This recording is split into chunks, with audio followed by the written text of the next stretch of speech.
I am Planta on the line in Vancouver at thecommentary.ca.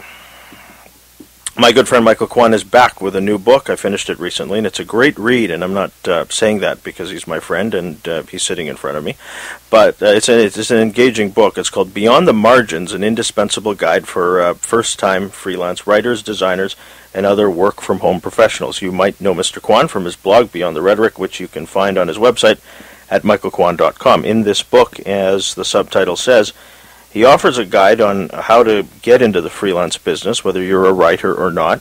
I suspect if you're in any other endeavor, say you want to be your own boss, you'll find a great deal in this book that's useful and helpful. Michael has had success at the freelance writing business. He shares his experiences, as well as offers advice on how to avoid the pitfalls that the freelance business might be known for, stuff that turns people off from it in the beginning. Michael Kwan has been writing online since 1999, and his work has been published on websites such as Mobile Magazine, Megatech News, Love to Know, and sundry other sites. Do buy this book. You can do so at michaelkwan.com or amazon.com. Please welcome back to the Planta Online program in studio this time, Michael Kwan. Mr. Kwan, good morning. Good morning. Thanks for joining us. For sure. I've known you 19 years. Has it been that long? I had to write it down because I'd forget if I didn't. Yeah, 1995. Yeah, we were at Tupper, not about 3-4 blocks from here. Yeah. Back in those days, I guess you didn't think in high school that this is the sort of work that you do. Well, it didn't. It wasn't the kind of job that seemed possible at the time. Yeah. We were still in the very early stages of the internet and that kind of thing. So, if you wanted to be a journalist, if you wanted to write for a living, the only viable career path would have been through a newspaper or a magazine or something like that. And getting your big break in those kinds of publications is arguably just as difficult as if you want to be a musician or an actor or anything like that.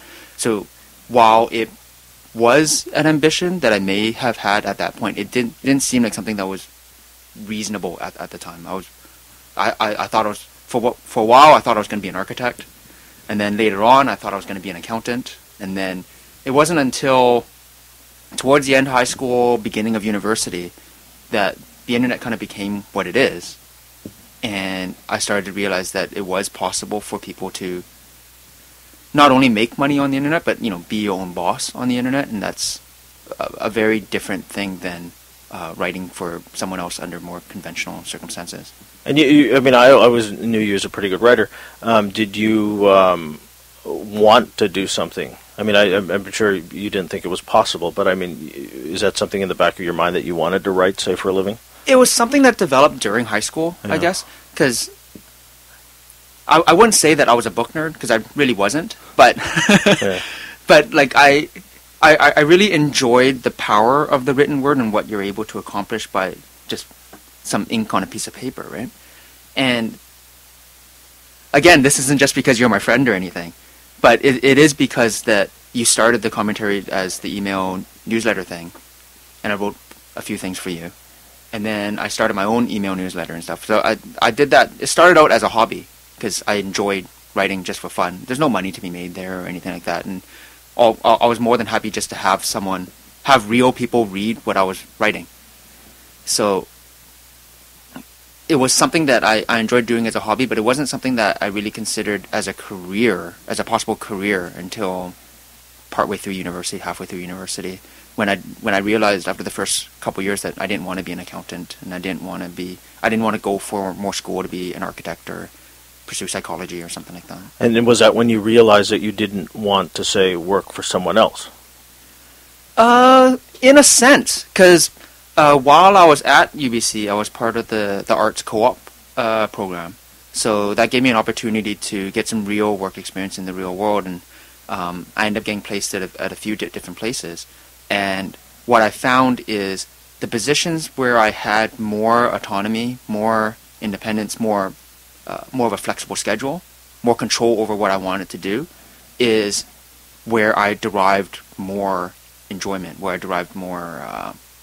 It made me feel better about what I was doing, rather than me doing it for someone else. I'm doing it the way I want to do it for me. Like that was a great sense of pride and accomplishment that I had when, for example, I worked with United Way, doing their fundraising. We were never really given a schedule. It's just like, here are the campaigns that we want you to manage. here are the contacts that you should get in touch with, help them organize their campaigns and raise as much money as you can. Aside from that, we were given some advice and so on, but not any real direction in terms of how we wanted to go about doing it. So having that sense of control where I was able to go out and explore and kind of figure things out for my own and do it on my own, it gave me a great sense of value.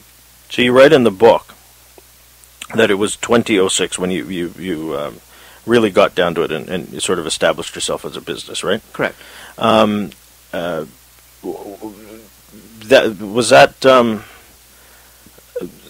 trying to remember now because it was around. Was that a lot of sort of soul searching or risk assessment on your part?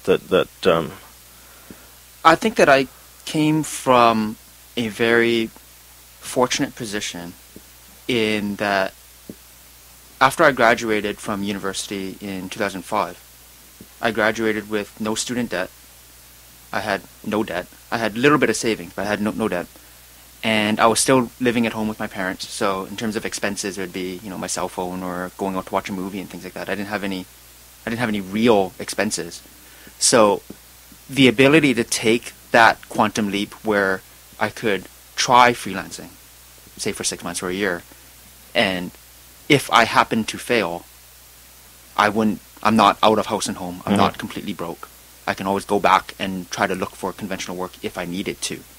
So coming from that position where, yes, there was absolutely risk, but it's not the same kind of risk that another person may need to take if they already have a mortgage to pay or they already have a family to support.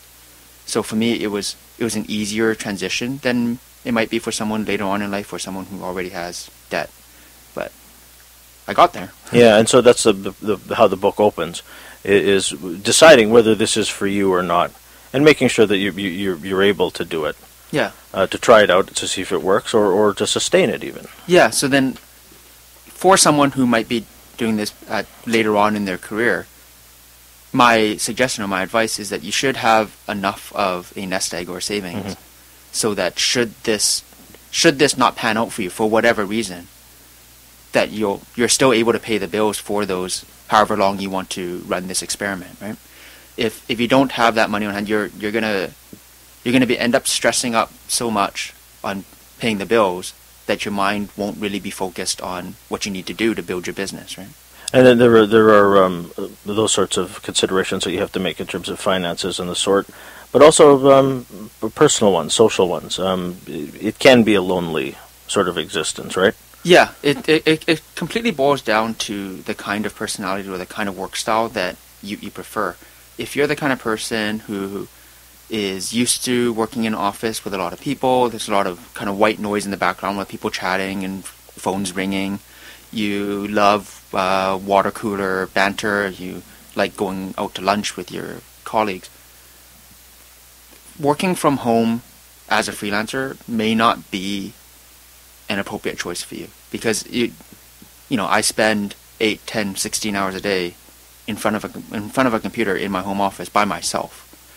Yeah, there's social media, there's Facebook and Twitter, and I go out for lunch with friends from time to time to kind of keep that up, but by and large you are by yourself. That being said, there are options to be a freelance writer where you're not working from home. A good friend of mine, Mina, and some of her associates, they run a few offices called the Network Hub. And there's one in downtown Vancouver, one in New West, and they recently opened one in Whistler as well. And it's a co-working space. So the idea there is you rent a desk, either by the hour or you pay monthly to have your own desk. And you still your own business, but you get to use their mailing address, and you're around other like individuals. A lot of them are internet startups and things like that, where they want to have more of a conventional office space without having to rent an office of their own. So the option is there. And then you see people at coffee shops. Usually, that could be you too, right? It could be. Yeah. It could be. But then, I wouldn't recommend the coffee shop being your primary workspace. One, you're just going to be spending money for coffee every day for no real reason, and especially if you're going to be spending 8 or 10 hours there, you should be patronizing these places. So, and it's not the best of work environments, aside from if you're like me and you work from home most of the time, sometimes it's good just to have a change of pace, a change of environment. And so you do that. You go to the local coffee shop. I do that from time to time. Yeah. Maybe like every couple of weeks, just to change things up. The other thing I found interesting in the book was the idea of creating one's workspace. I mean, we have the idea if you're a freelancer and you're working from home, yeah, you can go to the coffee shop or the local fast food place and sit there for several hours, or do it, say, from bed, or at the kitchen table in the living room, sort of lounging about. But what I found interesting is that you did do that for some time, and then you realized that it wasn't ideal, that it wasn't working per se. No, well, because then like it from the outside looking in, it seems like such a bright idea. Like it seems so ideal that you can have a 0-foot commute. For a while there, no dress code either. There's still no dress code. Pants optional, right? Yeah. But for a while there, I actually had my laptop on like a swiveling chair next to my bed. So when I woke up in the morning, I could literally just roll over the other way and open up the laptop and work without actually leaving my bed at all. And for a while, I thought this was great. Yeah. I didn't have to get up to brush my teeth yet or anything. I could get some work done before I wanted to get on with my day. But what I found is that it just doesn't work. You're not in the right mindset.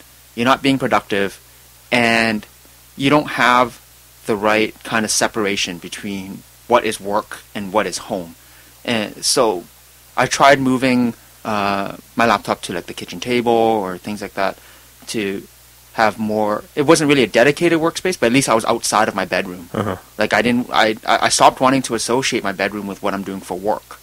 So I was working off the kitchen table or in the living room for a while, and I thought that was great because I could watch TV while I was working. But the problem is I could watch TV while I was working. So now I have a spare bedroom in my house that I use as a home office. And from my mindset, if I'm in that room, I'm working. As soon as I step away from that room, I have to leave work behind. Because as a freelancer, which is very different than working a more conventional office job, is that you are always on the clock. You will always feel like you are on the clock.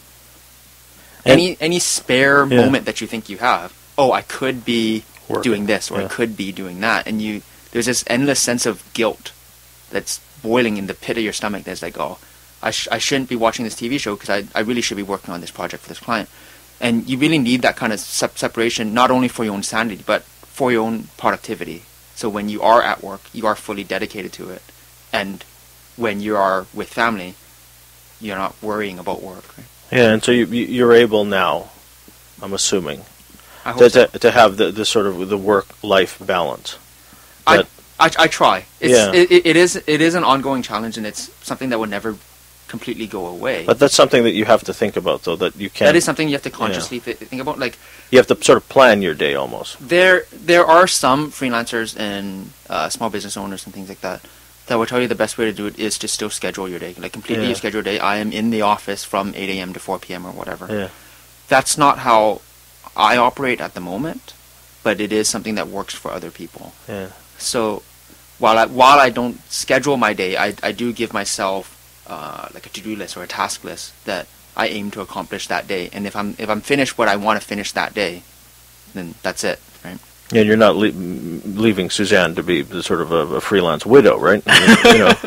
She's still around. Yeah. So you do have to make time for your wife, for your family. Absolutely. And for, as you said, going to lunch, going to the movie, and this sort of thing, right? Well, that's the thing, right? You have to work to live, not live to work. And I think that's something that a lot of people have said before. That, the reason why most of us have a job, have a career in the first place, is so that we can get some fulfillment.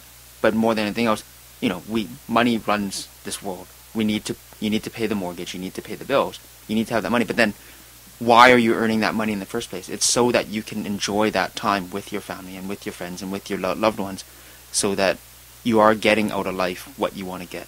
And you do have to be resourceful. I mean, you can't go into this, whether you're a freelance writer or any sort of freelance person, being your own boss, being disorganized.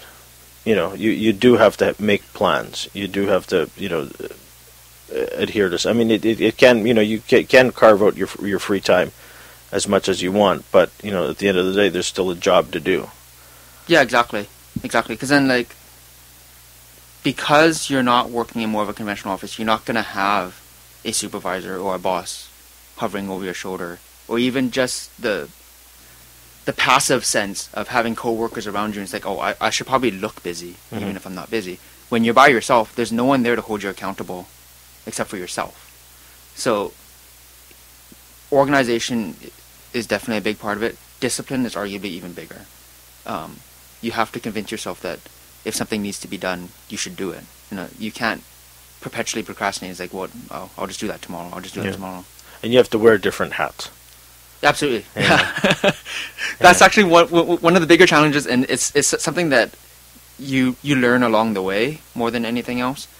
When you're working in more of a regular kind of office, especially with larger companies, people get compartmentalized. Oh, this person's in accounting, this person's in human resources, this person's in marketing or whatever. When you're freelance, when you're a company of one, you have to do all of those. And speaking for myself, I'm comfortable with the writing. I got into accounting a little bit during high school and stuff, so I'm not uncomfortable when it comes to dealing with spreadsheets and numbers and things like that. But can you handle being a salesperson? Can you deal with the tech support or IT support when your computer goes down? Because you're not going to have some tech guy come to check on your computer for you, because that's you. So there are so many different roles and so many different responsibilities because there is no one else there to pick up those pieces for you. You can have your friends and you can have your colleagues, but they're not your employees, right? How did you deal with this sort of salesperson part of it? Because you do have to market yourself, you do have to brand yourself.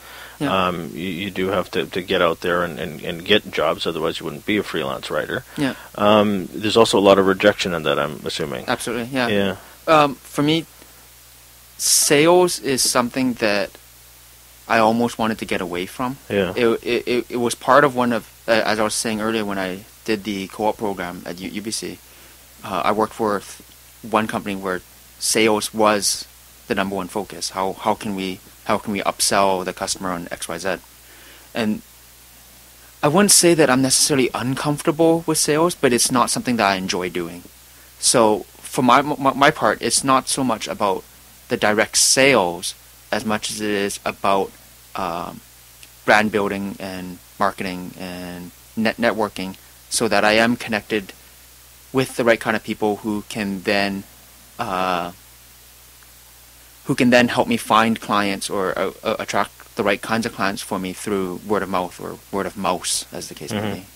I don't like talking about money because I find it vulgar, but I'm sure people listening to us will wonder if this existence of yours is viable enough that you can eke out an existence. I'm assuming. I've done it this long, so yeah. I'm assuming that it's okay or that it's pretty good. Is it closer to pretty good? There's a lot of ebb and flow. Yeah, and that's something that you'll have to deal with if you want to be a freelancer.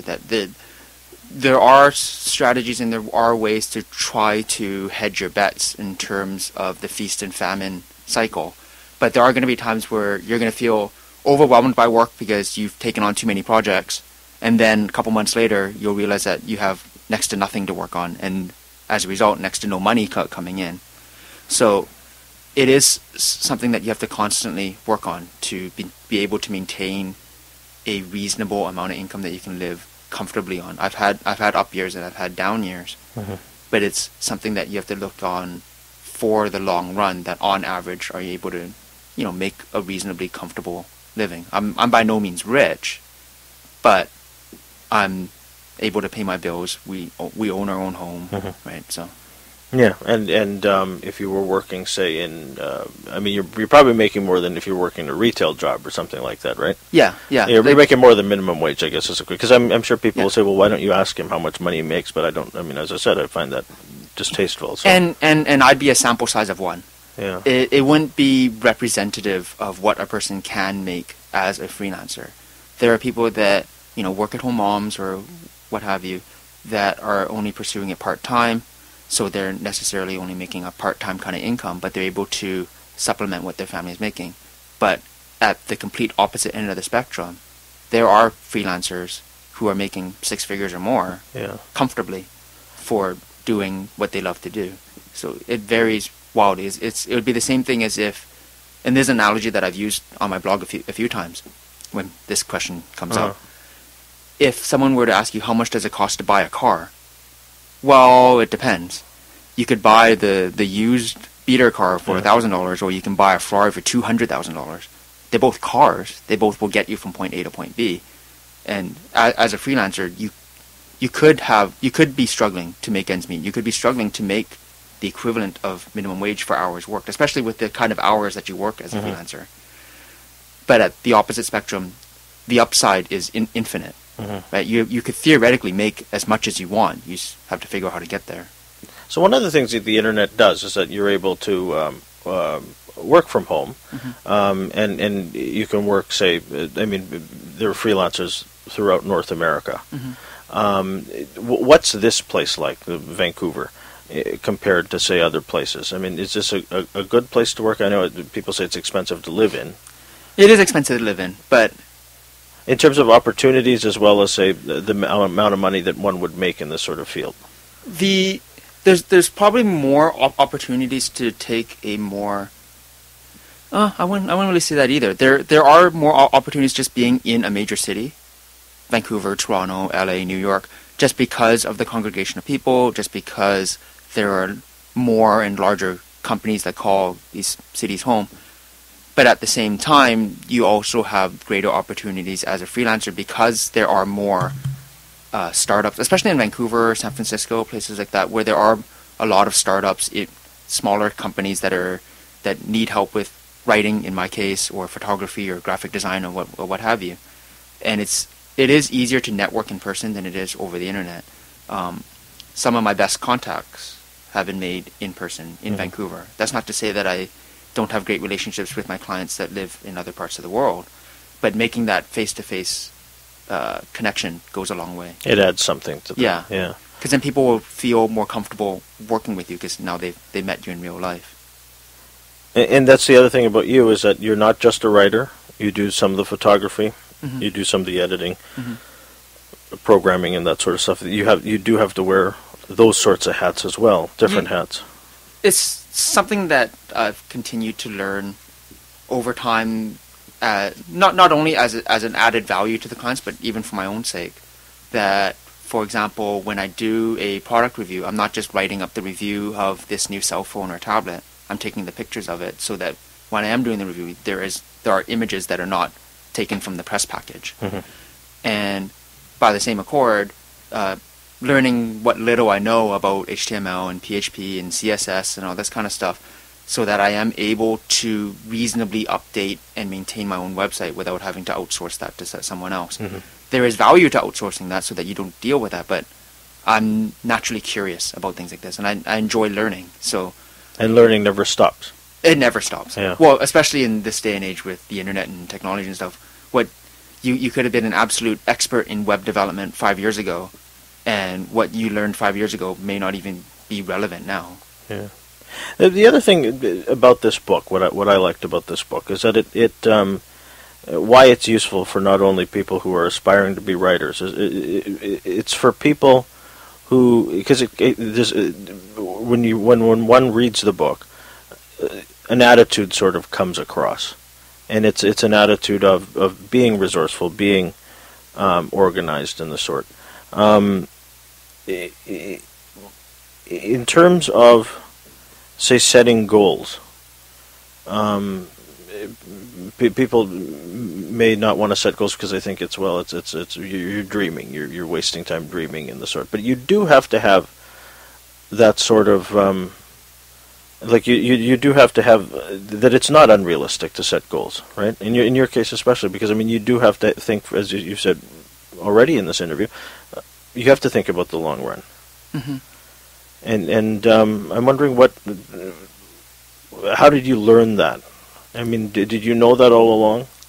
I think that the best way to think about it is, if you want to be a freelance writer, wedding photographer, realtor, whatever, you have to treat it as a business first. It's not a hobby. It's not something I'm doing for fun, and if I happen to earn some money, that's great. right? It's a business. What that means is that you need to approach it the same way you would if you were to open a brick and mortar business. If you wanted to open up your own restaurant, or you wanted to open up your own clothing store or whatever, if you were to go to the bank and say that I need a loan for whatever to be able to open up this clothing store, they're going to want to see some kind of business plan. They're going to want to see how much it's going to cost you to run this business, how much are you projected to make in your first year, and so on and so forth. The startup costs of being a freelancer are understandably less than that, but you have to approach it the same kind of way. You have to think about what is realistic and what you think you can make as a freelancer in your first year, in your first 5 years, in your first 10 years. There's some stuff in the book too dealing with, say, questions from people as to the legitimacy of your job. I mean, you just said that you have to think of it as a business. Some people may not look at what you do as necessarily a job, say, as a lawyer or a butcher or something like that. Mm-hmm. Did you still deal with that sort of questioning as to or discounting of what you do for a living? Yeah, for sure. Yeah, for sure. Like, I remember even my dad in the first 3 years, he didn't necessarily object to me working from home as a freelance writer and so on, but he saw it as a temporary stop point until I got back on my feet. Yeah. He viewed it as, it's great that you can do this until you get a real job. Mm-hmm. He's more accepting of it now that he sees that I've done it for 7 years, and I'm able to pay the bills and whatever. But it is something that I continue to struggle with. Yeah, how do you deal with, say, the criticism? More and more, I let it slide. Yeah. The people that understand what I do and understand the kind of value that I bring to my clients are the only people that really matter. Yeah. I think it was I can't remember who said that, but those who matter don't mind, and those who mind don't matter. And I think that's really what it comes down to. Because then there's a lot of people like, it's great that you don't have any commute. It's great that you're on a constant vacation.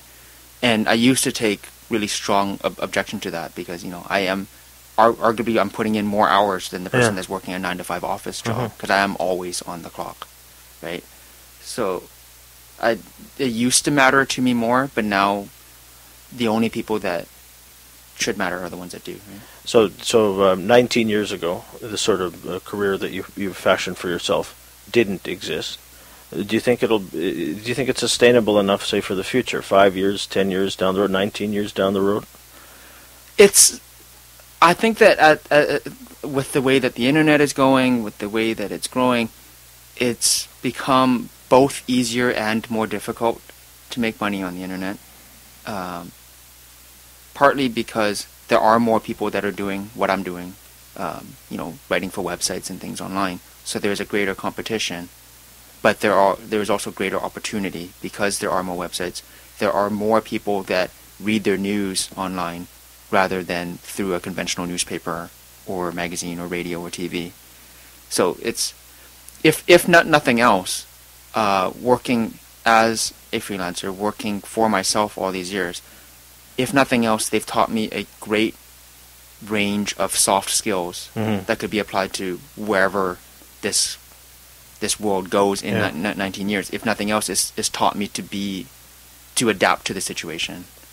Who did you write this book for? And I asked that question because, it seems like a silly question, but there's a point to this.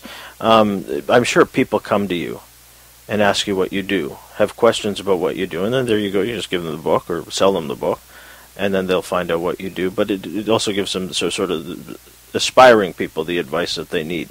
Is there something in this book that you know now that you wish you knew 5 years ago, 10 years ago? Something that I wish I knew?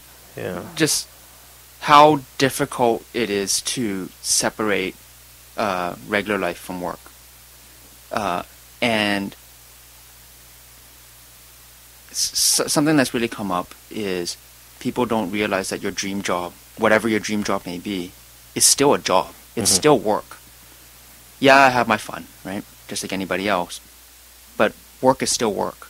And it seems like such a simple idea, and people are like, oh yeah, you still have to work. But until you've done it for a while, you don't realize, how difficult, how challenging it can be. Yeah.